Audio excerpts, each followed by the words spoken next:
നിങ്ങളുടെ പാർട്ട്ണറോ നിങ്ങൾക്ക് അടുത്തറിയാവുന്ന ഫ്രണ്ടോ നിങ്ങൾക്ക് ബാഡ് ബ്രത്ത് അല്ലെങ്കിൽ വായുനാറ്റം ഉണ്ട് എന്ന് പോയിൻ്റ് ഔട്ട് ചെയ്തിട്ടുണ്ടോ?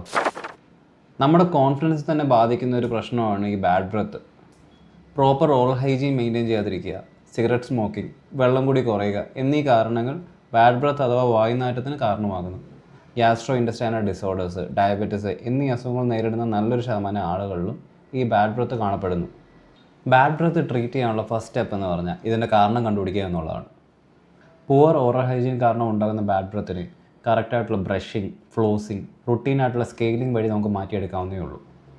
ഇനി ഡയബറ്റീസ് അഥവാ ഗ്യാസ്ട്രോ ഇൻറ്റസ്റ്റൈനൽ പ്രശ്നമാണ് നിങ്ങളുടെ ബാഡ് ബ്രത്തിന് കാരണമാകുന്നതെന്നുണ്ടെങ്കിൽ, ഗ്യാസ്ട്രോ ഇൻറ്റസ്റ്റൈനൽ പ്രശ്നമാകുന്നുണ്ടെങ്കിൽ അതിന് അണ്ടർലൈൻ കോസ് കണ്ടുപിടിക്കുകയും അതിനെ ട്രീറ്റ് ചെയ്യുന്ന വഴിയും, അതേപോലെ തന്നെ അൺകൺട്രോൾഡ് ഡയബറ്റീസ് ആണെന്നുണ്ടെങ്കിൽ അതിനെ കൺട്രോൾ ചെയ്യുന്നതിൽ കൂടി നമ്മുടെ ബാഡ് ബ്രത്തിനെ നമുക്കൊരു പരിധി വരെ കൺട്രോൾ ചെയ്യാൻ സാധിക്കും. കൂടുതൽ ഡെൻ്റൽ ടിപ്സിനായി നമ്മുടെ പേജ് ഫോളോ ചെയ്യാൻ മറക്കരുത്.